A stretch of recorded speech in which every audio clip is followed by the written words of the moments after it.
Bonjour, bonsoir à tous, c'est Antoine alias Anubis pour une vidéo actualité. On va parler de plein de choses. Ça s'est accéléré un peu ces derniers temps. Elainaoui, Sperzian, Guilavogui, Waïssar. Plein de petites infos. À l'heure actuelle, c'est comme ça. Ça tombe dans 3-4 heures quand la vidéo sera sortie. Ça sera autrement. Ça s'agite un petit peu. On va déjà démarrer par El Ainaoui avec une première offre de Monaco de 13 plus 2 millions d'euros, ça fait environ 15, moins le pourcentage à la revente, on doit être aux alentours de 11 millions net. Ça va négocier un peu au-dessus, mais je vois beaucoup de tweets en mode il vaut 20 millions, 25, on va se calmer, c'est la valeur intrinsèque du joueur, c'est entre 10 et 15 millions, et encore, moi je trouve que c'est énorme, parce que faut quand même comparer le marché, un mec comme Youssouf Fofana, international français, il a été vendu 20 millions d'euros, donc on n'ira pas plus haut que 20 millions, et le club va pas mettre plus que ce qu'il a vendu. Donc c'est mort, c'est nul et non... C'est pas possible. Il y aura une fin de non-recevoir à 20 millions. Je pense que ça peut se négocier entre 17 et 18 millions d'euros et ça sera très très bien vendu vu le prix qu'on l'a acheté. Ça pourrait mettre en route l'autre dossier qui est en cours, c'est-à-dire Sperzian. Il y a une première offre de 10 plus 2, comme par hasard. On est à peu près dans les eaux de revente d'Elainaoui. Je pense que comme ça a été refusé par Krasnodar, ben eux ils refusent l'offre d'Elainaoui. Je pense que c'est connecté les deux, euh, les deux dossiers. Je pense que ils vont essayer de négocier l'Ainaoui au moins à 15 millions net, je pense, à mon avis. Et derrière, le dossier Sperzian va peut-être se mettre en route, mais attention, parce que il y a des clubs italiens qui sont dedans, il y a un accord, le joueur a un peu l'embarras du choix, il a le temps, mais le projet arménien pourrait le séduire. Sperzian, je vous dis tout de suite, c'est du hype. Pour moi, au niveau footballistique, au niveau aura, c'est un recrutement à la Seko Fofana. Je suis assez hypé. Je suis assez hypé. C'est un joueur milieu de terrain capable de jouer sur tout le front du milieu de terrain. Il peut jouer aussi en ailier gauche. C'est un mec très bon techniquement, très bon buteur. Il a fait vraiment de très bonnes stats. J'en avais parlé dans une de mes dernières vidéos. Donc les deux dossiers sont peut-être un peu liés au final, hein, quand même, hein. Au niveau de Guy Lavogui, il a été prêté avec option d'achat, c'est important à Sampaoli. Comme quoi, vous voyez, cette préparation, elle est un peu tronquette parce que les mecs jouent, mais ils sont tous sur le départ, hein. Clairement, il fait partie de la liste, on va dire, des indésirables, même si certains aiment pas trop ce mot-là, mais on peut pas dire autre chose. Il fait partie de la liste des joueurs qui rentrent plus dans le projet de Will Steele. Il a dépanné en piston, il a fait toute une com autour de ça. Je pense que clairement, c'est difficile de dire que des joueurs sont vendables ou sont mis sur la liste des transferts parce que ça fait baisser leur prix. Au final, Guilavogui, personne veut l'acheter, tout le monde veut l'avoir en prêt. Il va se relancer peut-être en Allemagne où les attaquants ont un petit peu plus de facilité de marquer. En tout cas, il n'a pas été à la hauteur du projet Lensois. Il a été payé surtout très très cher. Il aurait été acheté 1 million d'euros ou 2 millions d'euros, j'aurais rien dit, mais à 4-5 millions d'euros, c'est vraiment une arnaque. Donc voilà, on verra bien, mais en tout cas, il y a une option d'achat, on espère qu'il va la faire valider, comme ça, allez hop, on n'en parle plus de Guy Lavogui, c'est un mauvais souvenir. En tout cas pour moi, après on me tombe beaucoup sur la tronche, mais moi le mec, j'ai pas apprécié du tout son arrivée chez nous, en dilettante, des mauvais matchs. Il fait partie des joueurs qui ont le moins joué en titulaire de tout le 21e siècle. Il a joué quasi 98% de ses matchs en tant que remplaçant. Même les joueurs de Rota, qui ont moins, enfin, les joueurs de Rota de base, ils ont été plus de fois titulaires que lui sur une saison dans le 21e siècle. Enfin voilà, si pour vous c'est pas une preuve, moi c'est une preuve qu'il a pas été bon du tout et que c'est un mercato raté de l'avoir pris. Voilà. Malang Sarr va arriver libre, c'est une très bonne chose. Signature peut-être aujourd'hui ou demain. Il a mis une story où il ouvre la porte de la Gaillette en mode bonhomme. Ouais, ok. Maintenant, à savoir le salaire, mais je pense qu'il peut pas avoir d'énormes prétentions vu sa carrière en ce moment où il a quasi pas joué pendant 1 an et demi. Il y a même l'entraîneur qui savait même pas qu'il était dans l'effectif, ce qui est extrêmement embêtant quand même. Et enfin voilà, son niveau global est pas tété. J'espère que c'est dans un rôle de doublure de Medina parce que sincèrement, j'ai du mal à croire qu'il puisse remplacer Medina s'il venait à partir. Ça serait une très mauvaise nouvelle. Et faut pas espérer un top 8 avec Malang Sarr en défenseur central gauche. Mais c'est une meilleure option qu'Aïdara. Voilà, on va le dire clairement. Donc à voir un petit peu les détails du deal, si le salaire est pas trop élevé, je pense pas, hein. Je pense qu'il peut pas trop faire le malin. Fallait qu'il se relance.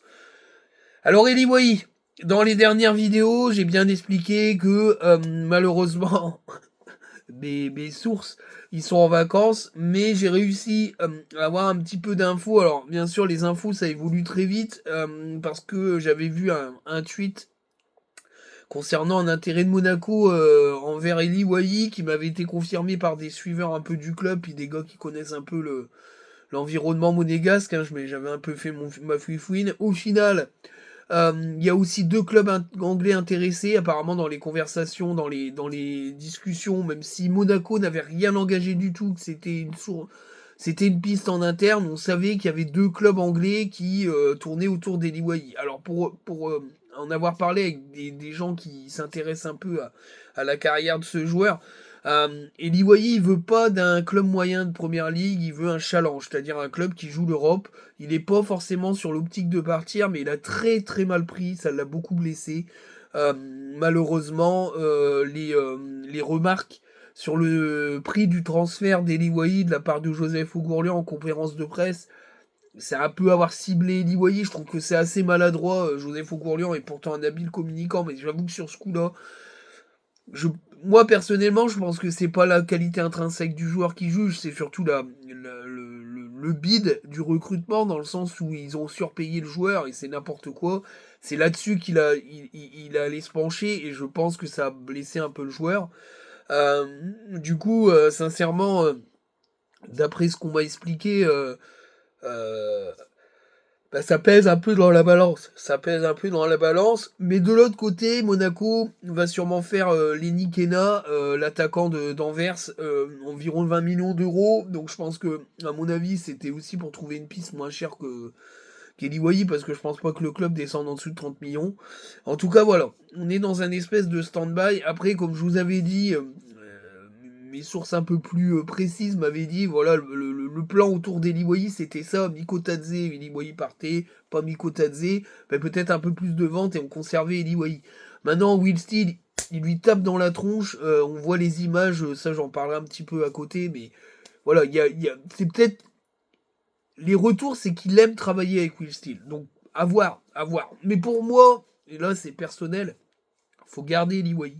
Qu'il fasse une grosse saison, avec plus de 10 buts, une saison où tout le monde le regarde. Derrière, tu le vends 40 millions.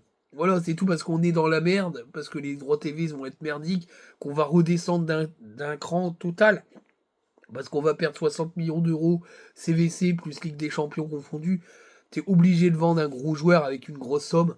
Il faut garder Eli Wahi une saison de plus et le vendre au moins 40 millions d'euros pour essayer de rééquilibrer les caisses. Je pense que l'intérêt c'est de le garder et lui il va être motivé pour montrer un meilleur visage. Voilà. Il est très apprécié dans une majorité de la communauté lançoise. On parle pas des pecnos qui sifflent, c'est des abrutis. Alors, euh, arrivé à ça, il y a eu une information assez intéressante et j'en ai un peu parlé, alors pas forcément à Brest en Air parce que j'ai pas de contact avec lui, mais j'en ai parlé avec d'autres gars qui sont un peu suiveurs du club. L'info à Jorque. Alors à Jorque va signer à Brest, mais Brest en Air avait sorti l'info que il y avait un surenchérissement lensois. On me l'a confirmé, ce qui est pas anodin. Ce qui veut dire que sincèrement le profil de pivot un peu à la Ajorc ou à la Buxa, malheureusement Buxa a été dégoûté, il a dit je m'en vais, il veut dire vraiment qu'il y a une certaine forme d'évolution dans la volonté de Will Steele de mettre un pivot dans un 4-3-4-1-2 pivot avec un attaquant qui tourne autour, un peu comme ce qu'a connu Buxa avec Gustavo Bou quand il jouait là-bas, aux États-Unis. Donc là, il cherche un Buxa-like en fait. Le problème, c'est qu'on l'avait, qu'il a été mis à l'écart la saison dernière, il l'a très mal vécu. Il pensait avoir sa chance, mais on lui a dit écoute, faut que tu trouves un autre projet. Voilà. Et bah, je veux dire, l'aura de Francaise était telle qu'aujourd'hui tout le monde disait bah de toute façon c'est lui qui choisit, t'as vu ce qu'il nous. Non, je pense qu'il s'est planté sur la saison dernière et que ses choix ont été mauvais et qu'il fallait garder Buxa. Il fallait pas acheter un Guy Lavogui à 5 millions d'euros, il y avait Buxa qui était là et que Buxa pouvait largement faire ce job de rentrée, etc. en attaquant de pointe. Malheureusement, ça l'a dégoûté, il a pas voulu rester, il est parti à Midtjylland. Bon, bah, je le dis très mal, hein. Je vais jamais te dire le nom de ce club-là, mais voilà, mais en tout cas, cette info à Jorg, ça veut dire que ce profil-là, il est recherché par le club. Voilà. Il est recherché par le club et, euh, et sincèrement, je pense que ça peut être intéressant de voir Wai tourner autour d'un pivot comme ça. Mais il faut trouver un bon pivot, quoi. Et ça, c'est pas toujours évident. Euh, tu- tu- tu- tu- euh, je voulais parler un peu de la vidéo qui est sortie sur Will Steel. Alors, c'est pas une vidéo, c'est un reportage où on voit Will Steel secouer les joueurs. Le retour que j'en ai, moi, c'est qu'il y a beaucoup de joueurs qui font caca culotte parce que Will Steel a été clair. Il a vu la saison de Lens, il a refait le point avec ses frères, il a vu les matchs et il y a des joueurs qui aujourd'hui sont sur cette fameuse liste et il bouscule tout le monde. Et Wai, c'est pareil, il l'a bousculé pas mal. On voit à un moment donné qu'il bouscule, qu'il met un point, ouais, toi et moi, il faut qu'on y aille, machin. Va pas falloir trembler face à lui parce qu'il va te bouffer tout cru, hein, clairement. Et moi, ça me plaît. Ça me plaît parce que cette niaque-là, il ne l'avait plus, Francaise. Voilà. Parce que c'est ça aussi qui a fait que la saison a été un petit peu compliquée. C'est que ce Francaise-là était à plat physiquement, à plat mentalement. Il avait plus cette niaque. Et il s'est reposé fortement sur le groupe pro et sur ses cadres pour prendre le relais un peu du dynamiteur. Et ça ne l'a pas fait parce que le grand relais, c'était quand même Seko Fofana qui était le rouage de cette équipe, je veux dire la roue d'entraînement de cette équipe. Une fois qu'il est parti, il n'y avait plus vraiment de leader. Et là, on voit que Wistil est en train de reprendre la main du groupe pro en étant le patron du groupe pro. Moi, ça me plaît beaucoup. Ça me plaît beaucoup. Surtout que on a envie de voir ça chez nous. On a envie de voir ça. Alors, pour certaines questions au niveau des pistes qui avaient été évoquées par Foot Mercato, c'est très compliqué de dire si ça va se faire ou pas. Alors déjà, Alex Dao a une très grave blessure, on me l'avait dit en commentaire, et puis je me suis renseigné, donc il est out. Le reste, Sidi Mané, apparemment, il sera en attente de visa pour venir. Est-ce que ces pistes-là vont être validées par Diego Lopez? Comme je vous ai expliqué, Diego Lopez démarre un peu à zéro. À suivre. À suivre. En tout cas, ce que je sais, c'est que le fameux entourage, on va dire, sportif qui parle à l'oreille de Joseph Ougourlian est actif. Parce que tout simplement, comme Diego Lopez démarre de zéro, il doit reprendre un peu ses pistes, reprendre un peu ses marques et surtout reprendre un peu ses connexions par rapport au niveau de Lens et aux ambitions de Lens. On n'est plus sur un recrutement Ligue 2 Mout et Ligue 1 de Bordeaux, donc c'est pas du tout les mêmes connectiques. En tout cas, ce cercle, on va dire, sportif d'intime qui parle à l'oreille de Joseph Ougourlian lui souffle sûrement des pistes qu'il va sûrement montrer à Diego Lopez. Il a un rapport un peu plus direct avec son chef du recrutement. Mais bien sûr, dedans, il y a Will Steele. Et Will Steele, il vient pas pour dire ouais, moi je fais rien, je vous laisse faire. Je pense qu'il y a une espèce de triangulation euh, entre tout ça. Alors, il y a aussi la rumeur Marshall Mounetsi. Ouais, pour moi, ça va être très cher, hein, Marshall Mounetsi. Le seul avantage, c'est qu'il connaît super bien Will Steele et qu'ils ont un lien fort. Maintenant, le retour des supporters rémois, je l'ai trouvé très dur. Après, j'ai pas suivi sa saison, mais les peu de matchs que j'ai vus, je trouvais qu'il était pas dégueu. J'aime beaucoup sa propension à aller vers l'avant. Il est capable de marquer des buts. Il est pas maladroit avec le ballon, mais j'ai l'impression qu'il y a une espèce de rancœur sur la saison dernière, qu'il est un petit peu, comment dire, couplé avec Will Steele et la trahison de Will Steele, etc. Peut-être pas trop passé, et du coup, ça reverbérise sur lui. Et j'ai vu des supporters dire allez, goodbye. Ah, moi je le prends, hein. Mais bon, ça va coûter cher. Je pense que Reims nous fera zéro cadeau. On est un concurrent direct pour eux, clairement dans leur tête, pour la 7ème, 8ème place. J'ai du mal à croire qu'ils nous fassent des cadeaux pour Mounetsi, on va le payer très cher. Voilà. Donc maintenant, on a très peu d'infos sur les nouvelles pistes, même si Sébastien Denis dit que ça travaille sur plein de pistes. On va voir. Mais d'après ce que j'ai compris, le dossier Sperzian est un peu lié au dossier Lainaoui. Il va falloir faire monter les enchères à Monaco pour récupérer les thunes et les réinjecter à Sperzian. Je pense que c'est pas sur El Ainaoui qu'on va aller chercher les fameuses 47 millions. Je pense qu'on va aller les chercher sur la vente d'un Danso et puis d'un Abdul Samed, etc. Bon, il faut voir. pour moi, il y aura plusieurs ventes. Alors, apparemment, Marseille ne prendrait pas Samba, même si Samba est très intéressé par le projet marseillais, mais c'est très cher. Hein. Lens en veut pas mal de thunes. Ce qui est logique. Hein. Ce qui est logique, donc on verra bien. Voilà. En tout cas, petite vidéo un peu résumée. Alors, c'est des vidéos d'actu un peu courtes, mais j'avais envie d'un petit peu résumer le truc, puis donner un petit peu des infos que j'ai essayé de glaner. Petite parenthèse, merci beaucoup aux gens qui m'ont soutenu. Encore une fois, ça arrive tous les 3, 4, 5 mois, je me fais attaquer, mais après j'ai du mal à rester silencieux par rapport à certaines personnes qui tournent autour de la commu et qui sont pour moi des cancers de la commu. Et je peux pas, voilà, moi je peux pas rester sans réagir quand je vois des mecs qui font des comebacks, qui font toujours la même chose pour essayer de créer un truc autour d'eux. Alors oui, ils ont des connexions parce que c'est des mecs qui sont en tribune, etc. Ah ok, mais bon, après tu peux pas non plus faire le cancer quand tu t'es fait virer des entourages du club parce que t'as trop ouvert ta tronche, enfin bref. Ça revient, donc moi j'ai du mal à fermer ma gueule, c'est un défaut, donc je suis obligé de réagir, d'afficher les gens parce que je veux vraiment que les mecs de la commu voient un peu le délire. Alors dans les réponses à mon tweet, il y a des gars qui ont commencé à comprendre, hein, qui ont bloqué, etc., qui ont trouvé qu'il y avait zéro humour là-dedans, enfin bref. Je pense qu'il a un peu dépassé par... il a un peu dépassé par l'environnement du moment, parce qu'on n'est plus dans le délire où on commençait à se foutre de la gueule de tout le monde, surtout que euh, quand Sacha Tavolieri a un peu réglé les comptes, ça a un petit peu ouvert les yeux à certains, mais c'est vrai que, ben voilà, merci de votre soutien, parce que derrière, bien sûr, le seul moyen d'attaquer les gens, c'est d'essayer de les discréditer et, euh, et de dire des conneries. Voilà, bon, après, en plus, il n'est pas aidé, parce que les mecs qui tournent autour, ils sont vraiment craignos, mais enfin bon, c'est comme ça. Euh, Même avec des... enfin, les gars vont jusqu'à mettre des tweets un peu tendancieux où ils appellent un petit peu à ce qu'on vienne me choper au stade, machin. Bref, c'est un peu le contre-coup de ce genre de choses-là quand on s'expose. Après, j'en ai rien à foutre. Hein.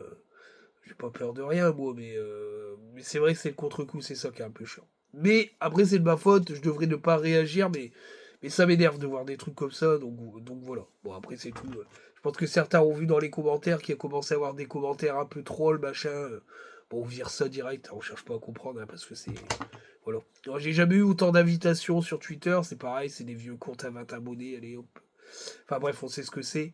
Mais les mecs sont dérangés parce que quel intérêt d'aller faire ça? Enfin, allez vivre votre vie, quoi. Allez hop, Keblo, puis tu t'en vas. Bref, en tout cas, merci beaucoup. Notamment aux abonnés féminines qui sont venus apporter leur soutien. Bon, moi, j'irai pas plus loin dans les détails, mais bref. Les gens qui ont des cerveaux, ils ont bien compris de quoi je parlais, et les gens qui me suivent, ils me connaissent maintenant un peu, ils connaissent mon fonctionnement. Donc voilà. Dernier petit mot avant de finir cette vidéo, supporter bordelais. Je suis très peiné de voir Bordeaux dans cette situation-là. C'est un club mythique qui m'a fait rêver dans les années 90-2000. C'est terrible de dire ça parce qu'on a l'impression que ce club est un club ancien, mais c'est surtout un club qui est retombé dans l'anonymat à cause d'un seul et unique homme, le saloperie de Lopez, mais aussi de mecs qui ont poussé Lopez à racheter ce club. Je pense à Diabaté 33 parce que je vais le citer. C'est un mec qui a fait beaucoup de mal aux Girondins de Bordeaux. Et puis il y a certains ultras hein, qui n'ont pas hésité à s'afficher avec des fumigènes en train de célébrer Lopez. Ces gars-là ont du sang sur les mains. Clairement, je le dis. Et j'apporte tout mon soutien aux autres supporters qui, depuis 3 ans, 3-4 ans, montrent bien qu'ils ont compris qu'ils allaient l'avoir dans le cul. Je comprends pas comment la DNCG peut laisser Lopez gérer un club alors qu'il a déjà failli couler le LOSC. Alors les Lillois s'en sont sortis et très très bien parce que l'étang c'est un excellent président. Mais, euh, mais sincèrement c'est très compliqué aujourd'hui de voir ça, de voir ce club mythique qui a abrité des joueurs mythiques sombrer en national et encore. Je leur souhaite pas mais je pense que ça va descendre plus bas. Alors d'après ce que j'ai compris, l'entreprise américaine, le fonds, enfin, je sais pas ce que c'est comme truc, c'est un fonds de pension ou c'est un machin d'investissement, j'en sais rien, américain, attend un peu la mort du lion avant de lui couper la crinière, comme on dit. Je pense que une fois qu'il y aura un redressement judiciaire fait et puis machin, la valeur du club va être divisée par 3 ou 4. C'est-à-dire que là, il en veut, je sais plus combien de millions d'euros, en sachant qu'il y a quasi 90 millions d'euros de dettes, et puis je sais plus combien, enfin bref. Le prix du club plus les dettes, ça fait le prix du club de Lens sans les dettes, quoi. C'est n'importe quoi. Enfin bref, il a fait n'importe quoi. De toute façon, il a acheté un club sans sous. Donc je comprends pas comment la DNCG peut accepter ce genre de choses-là. Moi, ça me dégoûte. Et à côté de ça, il casse les couilles à plein de clubs pour 1 million d'euros de dettes. C'est vraiment... c'est vraiment c'est des abrutis qui gèrent très mal le foot français, je trouve. C'est un gendarme qui a un strabisme. En tout cas, voilà. Euh, Au final, je pense que ce groupe américain va attendre le redressement judiciaire et puis ils vont acheter le club pour une bouchée de pain. Et je pense qu'ils vont même faire une culbute parce que le problème aussi, c'est le Matmut Atlantique qui coûte une fortune à la ville de Bordeaux et qui, sans club pour payer le loyer, va coûter une somme faramineuse en entretien, etc. Il y a un manque à gagner monstrueux. Bah voilà. Je pense qu'ils vont essayer de faire le package, ils vont racheter le stade et le club, parce que la ville de Bordeaux, au moins, elle sera débarrassée d'un poids, puisqu'il n'y aura plus personne pour louer. Au moins là, s'ils vendent tout, ils récupèrent des thunes. Donc je pense on est sur ce point-là. Donc voilà, j'envoie toute ma force aux supporters bordelais qui avaient les yeux clairs, qui avaient l'esprit ouvert et qui ont bien vu que Lopez allait les entuber. Pour les autres, bah, bien fait pour vous, hein. On vous avait assez prévenu comme ça. Il y a eu beaucoup je trouve, de fierté mal placée, pas mal de supporters qui sautaient de la gueule de la Ligue 2 parce que Bordeaux allait piétiner la Ligue 2, pas comme Lens, pas comme Toulouse, pas comme tous ces clubs. On galérait en Ligue 2, nous on va marcher sur la Ligue 2, ouais mon cul, ouais, t'as vu là. Tu l'as bien marché la Ligue 2. Vous ne l'avez pas respecté pour certains, je dis bien pour certains, et puis vous le payez là, hein. La Ligue 2 est un championnat de merde, très difficile pour s'en sortir. Faut vraiment faire du boulot monstre. Nous, on sait ce que c'est. On y a vécu 10 ans avec la galère financière qui va avec. Si tu remontes pas sous les 3 4 ans, après, tu peux plus rivaliser financièrement parce que ton club te coûte trop cher, on le sait. Donc, bah, t'es pressé par le temps et c'est toujours compliqué. Donc voilà, voilà, pour certains supporters qui ont vénéré Lopez et qui continuent pour certains de dire que Lopez a quand même sauvé le club, c'est n'importe quoi. Enfin bref, vous êtes matrixés. Aujourd'hui, il y a un mec, il a joué avec votre club et il l'a tué. Donc voilà, on a failli l'avoir hein, parce qu'il voulait racheter, il voulait racheter Lens. Heureusement que ça ne s'est pas fait. Putain, on aurait pleuré nos mères. Donc voilà, mon soutien aux supporters bordelais, à ce club mythique qui doit revenir en Ligue 1 comme Sochaux d'ailleurs. Strasbourg l'a fait, Sochaux est à rené de ses cendres, Bordeaux le fera. Les grands clubs sont éternels, ils reviendront. Force à vous. Je vous dis à très bientôt pour une nouvelle vidéo. Ciao les amis.